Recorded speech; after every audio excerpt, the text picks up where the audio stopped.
there's a lot of talk about Roberto Martinez, Danny. Would he be the right man? Should they be going back for him? I think it's a non-starter.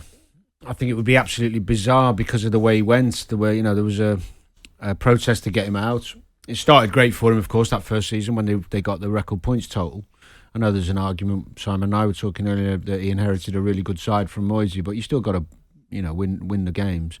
But the second and third season were especially the third season, they went out with a bit of a whimper. I think they were mid-table, 45, 47 points, something like that. And they protested to get him out. So what you'd be doing is you'd be replacing a manager the fans don't want with another manager who the fans didn't want last time he was in charge. It would seem absolutely ludicrous. I don't see that working at all. The obvious logical solution for the time being is to get a feel-good factor about the place, get the fans on board, and that means give Big Dunk the reins for a little while and see how they go. Which happened when he did take over temporarily. Well, they've got some games coming up where they've got a chance, and the last thing you want to do is put the players on the pitch feeling pressure from the supporters. You want the fans on board. And if next time Everton play at Goodison, if Dunk's in charge, the fans will be behind him. They'll be behind the players. There'll be a fresh impetus. It'll be a different game for whoever's going there. So the short term, I know we're talking about rebuilding Everton and so much to do, but right now, give Duncan the job temporarily and just let him get on with it for a while and just calm things down, because they need a couple of wins just to get some breathing space from that relegation zone. Well, Duncan Ferguson, as we said before, he's been in charge on a temporary basis, did well. I think Dominic Calvert-Lewin was quite glowing about him when he did take over that time before. Is he the right character that should come in right now? Could he do it long term? Longer term, no. I think for his own self-preservation, you give these guys that are legends inside football clubs what people clamour for in the longer game, then they lose their job, they lose their relationship with a football club. Now, that's not a reason not to give it to him. I just think Duncan would be better suited maybe taking the team for the next 5 or 6 games. You've got Villa on Saturday, which is a difficult game because Steven Gerrard coming to Everton as a Liverpool legend will give it some edge, but also his team are playing well. So that's a difficult game, but they've also got Newcastle, Leeds and Southampton over the next 4 or 5 games.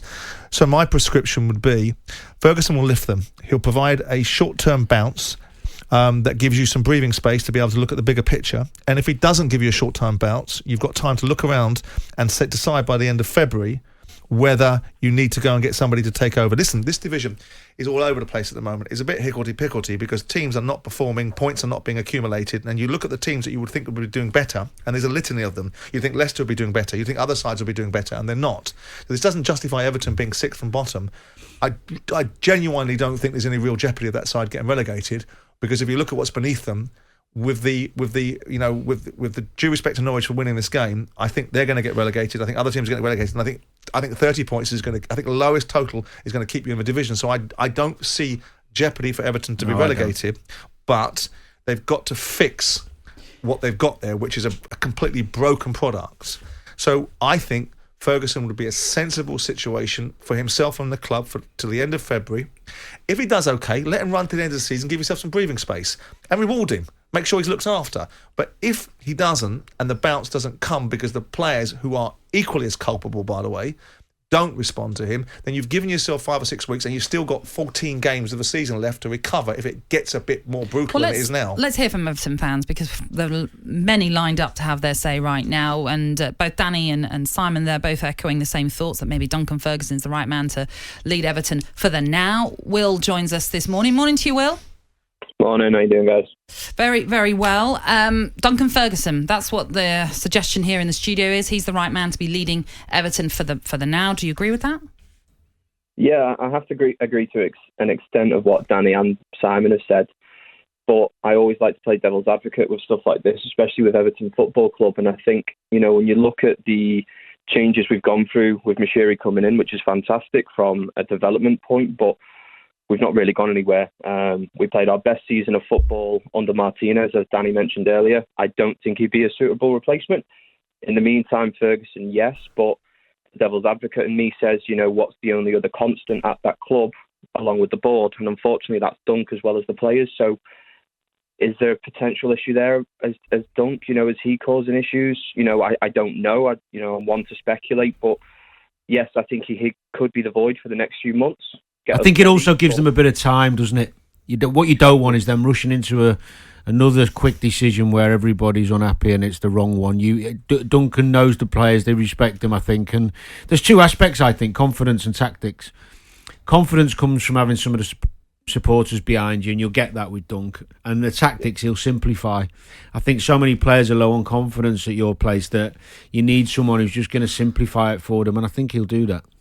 Yeah, and I think on top of that, I think, you know, Dunk's emphasis is on the academy and Everton through and through. So, you know, I think he will be a bit more experimental and give a couple more of the younger lads a go, because, you know, you look at the last few games when we had the likes of Dobbin and Sims on the bench, and they've not really had a run in, and, you know, we're at the panic station, so it baffles me why we never gave them a chance just to go, you know what, lads, go and have a go. So, yeah, I think Dunk is going to be right choice, maybe for the next month, maybe till the end of the season, but thereafter, I honestly don't know who they bring in. It's a really, really worrying situation. Morning, guys. How are you? Hi, Mike. Yeah, fine here. How are you? Was it right to sack Rafa Benítez as they did yesterday, and who should come in to replace him? Best day since the birth of my kids, if I'm honest. That's it. He came in, Redknapp hit the nail on the head on Saturday Night Football. He's a politician of football clubs. He comes in, he does this and does that and does this and does that. He fell out with Brands. He sacked one of the nicest men at Everton Football Club. My little lad's been at the academy, by the way. He sacked Danny Donachie, who's just one of the medical staff, and he's a lovely guy. So was his dad. Now, and then you got people saying, "Well, Big Dunk's part, he's been there, blah blah blah." And Big Dunk was a coach, then he was moved to assistant. Now, anyone who plays football, if he stands up on a Saturday on that sideline and starts dishing out orders when he's only the assistant manager, he's going to get it in the neck of the manager. He's not allowed to. It's undermining him. His job is to sit there. His job is to coach the players, train the players, do whatever he tells them to do. When it comes to match day, he's not allowed to stand in that technical box next to Rafa. He does it everywhere he goes. He should never have been in charge. When they were chanting his name at the derby, he should have went. And kind of agree with the Luca Digne sale. He's not the best going forward, and the last 18 months, and he certainly cannot defend. So and the age is that great bit of business by Everton. And next week, Danny, and mark my words, when them players get into training this morning, they will run, no matter what anyone says.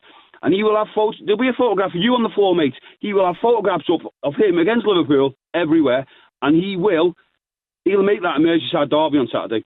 And then I think give it to him for 6 months. If he wants to go back to being a club coach, which is what he is, every club has their own club coaches. They all do it. They all have ex-pros, and they keep them on the books. They're not part of the staff of the management. So if he wants to go back, yes, fine. If he wants to bring Rooney in next to him, they're best mates, I believe. Big Dunk was best man at Rooney's wedding, or he was a member of the wedding party. I know that. I'd love Wazza. He's pulling up trees at Derby. So you would want Wayne Rooney, Mike? Yeah, I would. I'd give him it only with Dunk next to him, though, and I'd have Bainsey on. Bainsey, is he going to be the next legend that gets slaughtered when he gets brought up through the club for coaching? Because he's there now. I'd have Wazza, Dunk, Baines and Cahill. They've all got the badges. Get them in. Get Everton back to what Everton are, and that is a team that play on the front foot, a team that run, and a team that play for the badge. You play for the name on the front, we'll remember the name on the back. If you don't, leave. That's all Everton fans want. We ain't Liverpool, we ain't Man United. We're not City or Chelsea that bought Everton, but we have got a great history, and we don't want what everyone else wants. We just want a team that'll run, and Big Dunk will make them run. And I guarantee it, if we've got players missing in the midfield, he won't put our right back on left wing like he did against Brighton. You know, our captain, go and play left midfield for a bit. He won't do that. He'll put Holgate, or he'll put Godfrey CDM Holden. He'll do what he done against United and got us when he had Mason Holgate. He turned him into Alan, basically. He put him in the CDM role, and he was brilliant at Old Trafford when he last took over. Big Dunk is a knowledgeable guy. I've got a Big Dunk tattoo. My middle son's his name is Zach Duncan Ferguson. That's his name. He's my hero. And, you know, give him it. He's Everton through and through.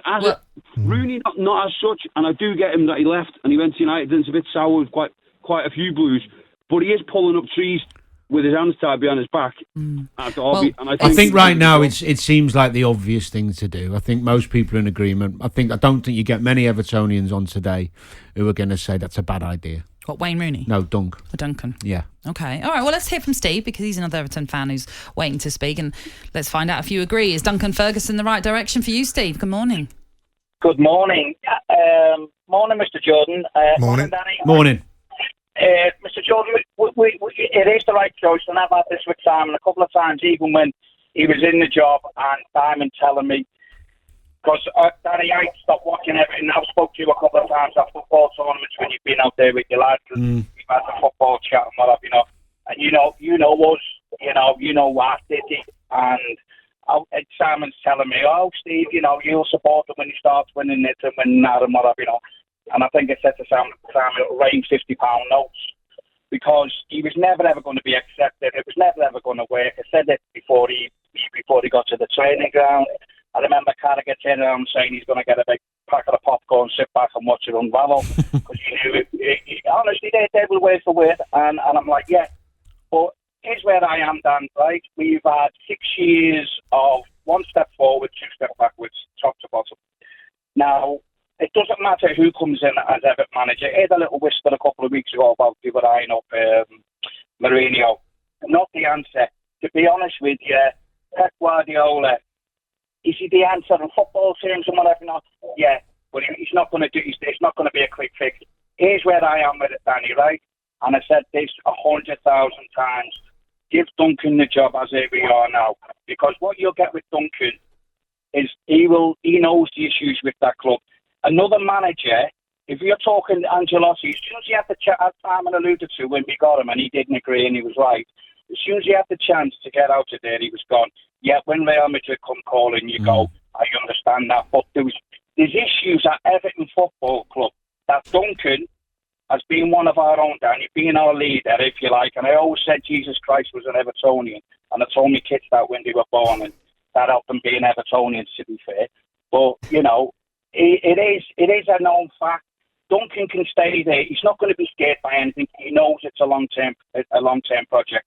He will do a good job at Everton. He won't do the best job, but what you get with Duncan, and again, I think if Wayne stays with Derby to the end of the season, and I hope he does, and he is a blue, listening to this, kissing the badge and whatever, he loves Everton with his heart, and I was the first to come on and say, when he went for 40 million, it was football business sense.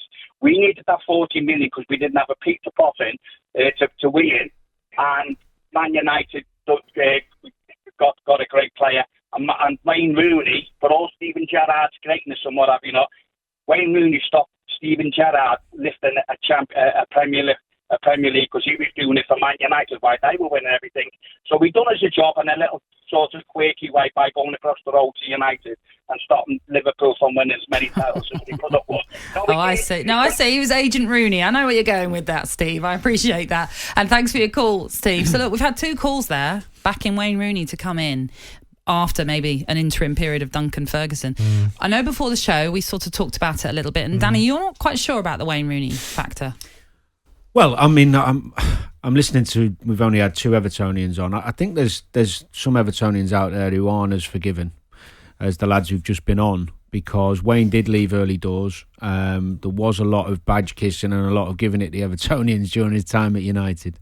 I know he's a Scouser and his family are Blues and all that, but yeah, I mean, you've got to think of it in 2 ways, haven't you? The Everton situation. The short term, which we've talked about, and Duncan's already in there, respected the players, showed that he can do it before, and then the long term. The long term's a very different picture, and something that needs a lot of study and a lot of thought. I don't think you should. It's their football club, right? So we sit from the outside telling them what they should and shouldn't want for their football club, right? But the bottom line is, it depends what they want to be. If they want to be an elite football club, then it's laughable to think that Duncan Ferguson is going to provide that in the longer game. I think it's embarrassing to think that Wayne Rooney will. But it depends what you want. You've got an owner that spent £500 million to build nothing. His successes will be, they've got over Stanley Park, they're going to build a fabulous stadium with all kinds of sponsorship deals that are available to them that are very important to the ongoing success of Everton and the financial fair play obligations and all kinds of stuff. So if you're going to build Everton to being an elite football club, you need to make some very sensible, grown-up, joined-up, pragmatic decisions and look at them for the right reasons. Ancelotti, when he came in, most people around football thought that was a strange appointment for Ancelotti, because I think, and the people that I spoke to and very influential people inside European football, straight out of the gate, I'm not going to name them because it's not my gift to name them, but believe me, it was very sensible people who said, this will never work. It won't work. It's the wrong fit. Bringing his son in, all this kind of nonsense. He's not at it, on it and across it. And so it proved, right? Marco Silva, most people looked at it and go, why are you pursuing this guy? Despite all the hype, he got Hull relegated and was at Watford for 5 minutes. And why are you breaking your necks to get him? And then you look at Rafa Benítez and you say, what can there be possibly thinking about bringing someone in? Because he had to really hit his straps and keep on hitting his straps week in, week out. There was never going to be any forbearance for him, irrespective of his personality and what he brings to the table. So with all those things in mind, if it's sensible solutions to manage it in bite-sized chunks, and the bite-sized chunks is, this season's gone. Right? You've wasted this season. Whatever reasons you've had to waste it, you've wasted it. Duncan Ferguson should be put into place to hold order, to get them past the initial problem of being sucked into something they don't need to be anywhere near. And then you look at it properly and strategically and go, what have we got? What have we really got here? Is our academy good enough? Is our recruitment network good enough? Do we need a director of football? And what does our manager look like? And what does Everton really want to be under this ownership model? Because spending £500 million should be giving you something far more than this. It gave Leicester something far more than that. It gives Southampton something far more than that. And with due respect, I'm not comparing Everton to Southampton, but if Everton fans want their team to be a mid-table side, then okay, make these decisions with Duncan Ferguson because he once played for the club. How many legends that have played for the football club have gone back and managed their football clubs and been really successul at it? Yeah, but I tend to agree. But I think you've got to understand the motives behind what they want, and I think they've been so sick of this false dawn. You know, these big guys, could these manage Koeman, Ancelotti, the people you've mentioned, and thinking we're going to compete, we're going to be in the top 4, we're going to get to top 6. Actually, they're well off it. So maybe just for a year. But they don't have to be, Danny. That's the point. They may well be well off it, but the choices that are being made inside the football club by those that are blind to the reality of what football really requires is the reasons why. Because if you spend £500 million, you should have a football club that reflects. I know, but what I'm saying is, unless you change that thinking, it doesn't matter who you put out of the dugout, because that thinking's wrong. It's going to keep putting the wrong people. They're going to put square pegs in round holes ad infinitum. But isn't the crucial bit now getting the foundation right, which is the structure of the recruitment, the academy, all people in place behind the coach, so that when this particular coach you nail down as the man you want to bring success to your club has at least got some stability and some structure in place. But look at the recruitment. Look at the recruitment. Well, there isn't anybody there. Who thinks that Alex Iwobi for £35 million is good business? Well, apparently that was Mashiri. But you look, I mean, what are but you doing? But then you can't argue with Demarai Gray. That was great recruitment and, a cheap buy, ultimately, at the end of the day. Andros Townsend's not been bad. He was a free gone transfer. everywhere, Demarai Gray, and started his career like a train, and then it's dropped off, and we'll see. Every club gets players right and wrong. Yes, right? exactly. It's about having something in place that's trustworthy and consistent. Well, as you said at the start, it's about starting again for Everton. That's clearly what they need to be doing. And a lot of you have been getting in touch. We'll get to more of your calls and your messages as well. Matthew Gould, I know, a regular contributor to talkSPORT. He says, surely Duncan Ferguson has been part of the problem at Everton. He's been there with all these managers that have failed. So that's an issue as well to consider. Keep your views coming into us here at talkSPORT. You can tweet us. You can send us a text at 81089. Give us a call if you want as well. 03717 22 3344. Jim White and Simon Jordan. Monday to Thursday morning, 10 till 1. On AM, on DAB, via the talkSPORT app and on your smart speaker. talkSPORT.